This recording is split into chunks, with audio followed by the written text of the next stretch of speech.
Stone Cold Prose, Building Better Words. Homer Simpson once said, "Don't ask me how the economy works."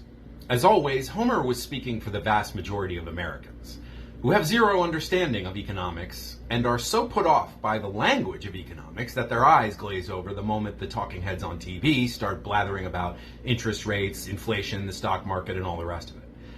A cynical person might say that this ignorance is part of a plan to keep people in the dark about why their money becomes increasingly worthless, while the price of gas, goods, rents, houses, and every other damn thing always seems to be increasing. A cynical person might say that. Hi guys, welcome back to Stone Cold Prose, where we build better words, better thoughts, and better men.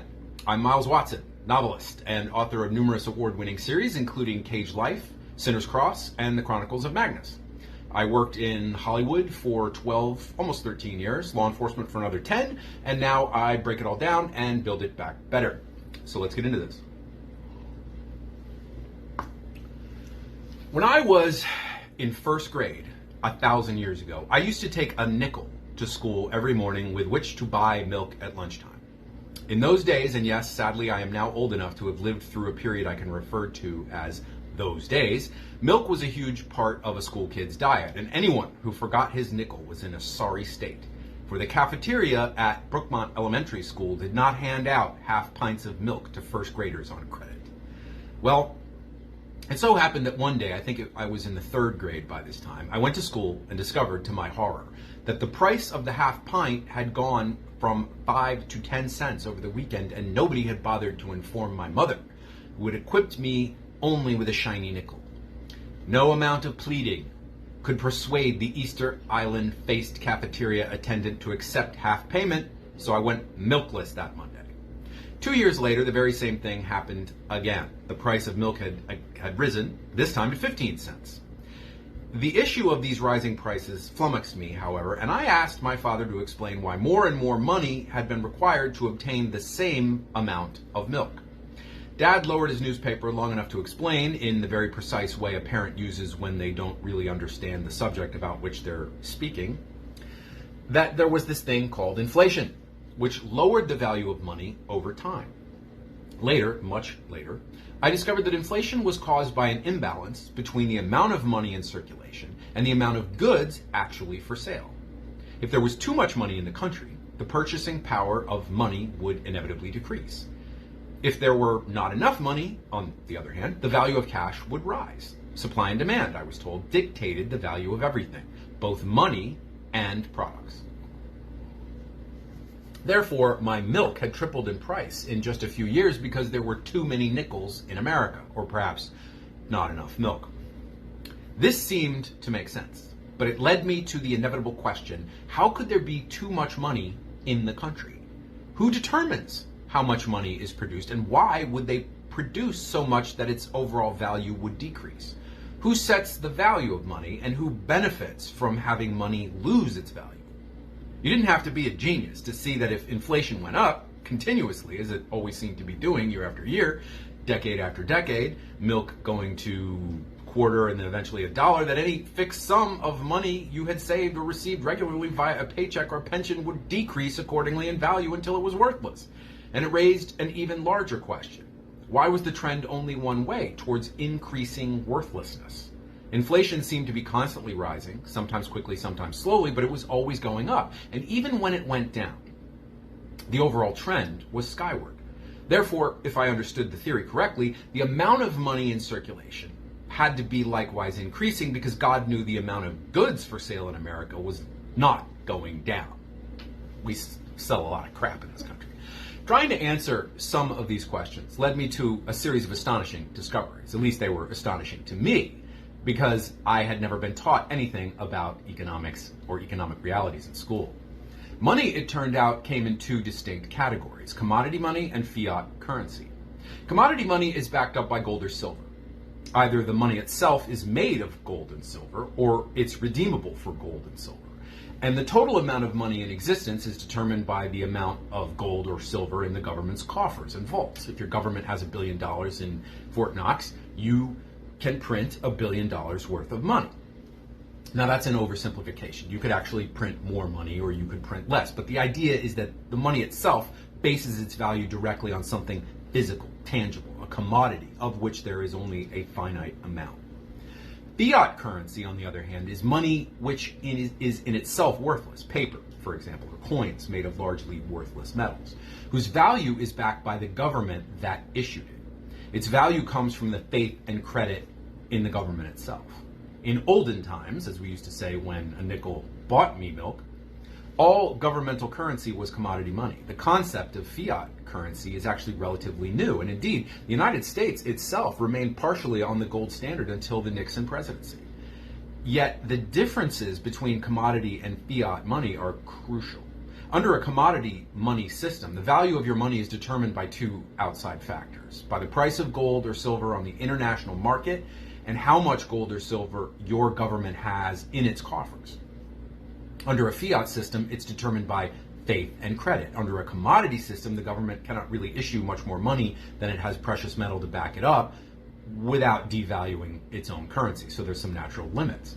Under a fiat system, the government can print as much money as it damn well pleases. And it is the fiat system that we use today, which is one of the reasons why the price of my milk kept going up. So that now, if my kid niece wanted a half pint of milk with her lunch, she'd have to pay $2 instead of a nickel. This was not always the case, and it's instructive to look at the consumer price index between the Revolutionary War and World War II, when America was on either the commodity system or a modified version of one. Because during that time, the purchasing power of a dollar remained almost exactly the same. There was some inflation and deflation in that time, especially during war and economic crisis, but the overall trend over those 137 years was a flat line, so that a dollar in 1914 bought you the same basic amount of goods and services as it would have in 1776. Yes, you heard that correctly. A dollar issued by the Continental Congress during the first year of the War of Independence had the same purchasing power as a dollar during the first year of the First World War in 1914. Today, in the age of fiat currency and central banks which print trillions of dollars out of thin air and pump them into circulation without any corresponding collateral, this stability seems almost incredible. We expect that inflation will rise. We expect that purchasing power will go down. And we expect these trends always to continue in the same direction, because they do. We know we have fiat currency, and we know its value is regulated by supply and demand and faith and credit, but we still don't know who benefits from this system, because it's not the ordinary man. He can only be hurt by inflation. So why does the government, whose sole justification is to serve the needs of the ordinary man, use this system? Trying to get to the bottom of this question led to another awful realization on my part, which I will share momentarily, although you've probably guessed the answer by now or knew it already. At any rate, it led me into a thicket of economic terminology designed to numb the brain and glaze the eyeballs. And I concluded that most of the terms and phrases used by economists were designed specifically to baffle and bewilder the ordinary person and drive them away from the subject. But I can be very stubborn when I want to be, and gradually I got a sense of just what all this fancy, scientific-sounding bullshit actually meant. In particular, there were recurring phrases I did not understand and whose definitions did not leave me with any clear meaning, but which in time I have come to define in my own crude way. What follows is a short, randomly generated list of some of the most common terms you'll hear bandied about by economists, politicians, and pundits. Grasping them is key to why grasping our economy is always in the soup and why the temperature of that soup is almost always rising. Bullshit term number one would be fractional reserve banking. Simply put, this is a practice by which banks can lend money that they don't actually have. You heard that one right too, but I'll say it again. This is a practice by which banks can lend money they don't actually have and do it with full knowledge they don't have it. When I was with the district attorney's office, we called this writing bad checks, and we put people in jail for it by the thousands, often for months and occasionally for years. But banks do this on an infinitely larger scale, lending out huge sums of money with only a fraction of that money actually on hand, and nobody gets arrested. Because the basic principle of fiat currency is that it, unlike commodity money, doesn't require a physical commodity like gold to back it up. Therefore, there are no limits theoretically on how much fiat currency can be printed. And I need for you to pay particular attention to the former point about what would happen to you for writing bad checks, because it's a recurring theme in all discussions of economics and government. If you do it, it's a crime. If they do it, it's policy. Bullshit term number 2 is quantitative easing. Godfrey Bloom calls it counterfeiting and theft. David Stockman calls it fraud. Andrew Hussar calls it the greatest backdoor bailout of Wall Street of all time. But it's been practiced on many Wall Streets all over the world, from Japan to Britain, and many consider it a fix-all of any economic crisis. QE, as it's known, is quite simply the process of printing more money to lower the overall value of currency and degrade existing debt. In other words, it's a deliberate increase in inflation. Say you're a bad rich boy and owe $10 million to your creditors.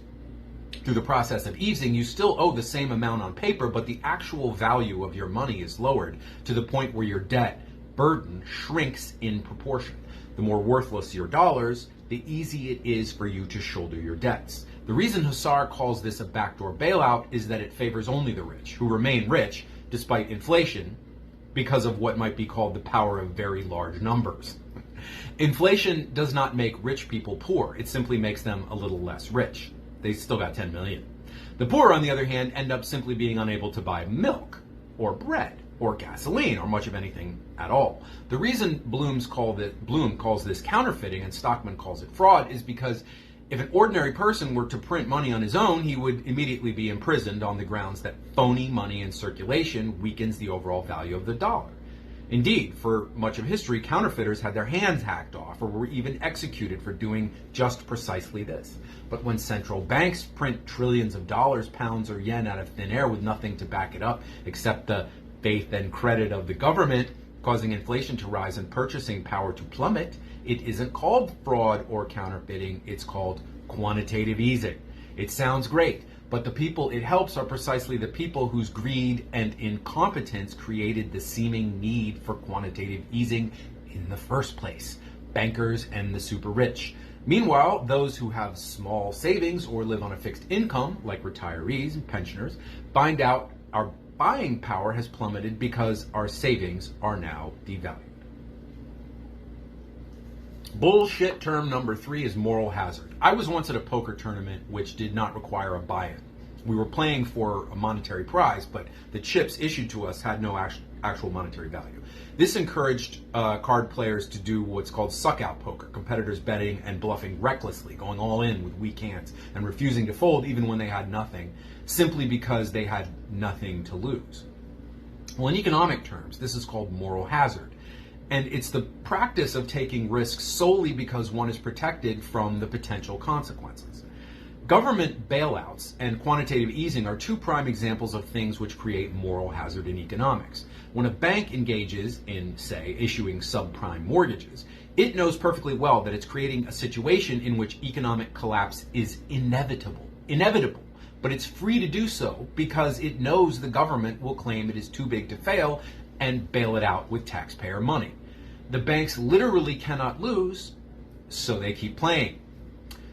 Bullshit term number 4 is mark-to-market accounting. This is a process whereby a business can claim projected profits as actual profits, i.e. they can claim that the money they expect to make on a product or service based on current market prices is money they actually made. In financial companies, this method of accounting supposedly makes sense. But when used in other businesses, it takes on a whole different aspect, one which looks suspiciously like fraud. Why fraud? Because theoretical profits are recorded on the books as actual ones, so that investors, potential stockholders for example, looking at the company's books, will be fooled as to the profitability of the company. This sleight of hand is part of what sank Enron a few years back, and if you tried this shit in real life, you'd be arrested on any number of charges, including filing false tax returns. Again, however, there's a big double standard at work. Bullshit term number 5, our last one, is special purpose entities. These are shell companies set up by a parent company for specific business purposes. Seems logical enough, but as usual, there's a dark side. Special purpose entities, what the mafia would call front companies, can and often are used for nefarious purposes to play a sort of shell game with the truth. In the case of the above-mentioned Enron, special purpose entities were employed in huge numbers, literally by the hundreds, by the way, to hide the debts of the parent company. By doing this, and by using mark-to-market accounting, they managed to put on an appearance of financial strength, keep their stock prices inflated, and hide their liabilities from investors and from Wall Street. The trouble is, as with all Ponzi schemes and shell games, there inevitably comes a moment of critical mass when one ball too many is added to the juggling and everything comes crashing down. I don't mean to sound redundant, but if they call it a front for laundering money when the mafia does it and a special purpose entity when a big company does it, well, there's a reason for that. I chose these terms more or less at random, and I'm sure that many out there would dispute the cavalier way in which I've defined them. Nevertheless, I feel justified in doing so. When I was working for the district attorney's office, I came to grasp that a great deal of the fancy Dan terminology spewed by lawyers in court was bullshit. It's just bullshit. The basic concepts of our legal system are actually relatively simple and easy to understand when not obscured by clouds of complex sounding legal jargon. And by and large, that jargon exists solely to intimidate the ordinary man into believing the law, which belongs to everyone, ought to be the sole province of lawyers. It exists further to couch inherently unjust and corrupt practices in impressive sounding Latin, so that few people understand the actual nature of what's being said and done. It's better to be ripped off in Latin. Well, the same principle applies to economics and finance. The terminology is deliberately arcane, so that the most hypocritical, ridiculous, and outright criminal behavior take on an air of almost scientific respectability.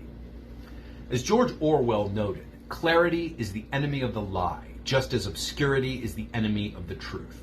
And this brings us not only to our earlier questions, but to a host of other questions. Why does the government and Wall Street hide simple economic truths behind terms deliberately designed to confuse and mislead? Why do they reinforce a system whose short-sighted greed leads to things like the housing bubble and the Great Recession? A system which continuously increases inflation even though such increases only benefit the mega rich. A system which rewards bankers for taking stupid risks which endanger the economy, yet places the financial burden of the business failures which follow those risks on the taxpayer, you and me, and not the bank. Why indeed? Folks, if you enjoyed today's video, please remember to like, subscribe, comment, hit the notification bell, and remember to check out my books on Amazon. The link is in the description if I actually remember to put it there. I drop scripted content once a week, shorts every day, and unscripted rambles whenever rage moves me to do so. See you next time, and until then, stay cold and out of economics.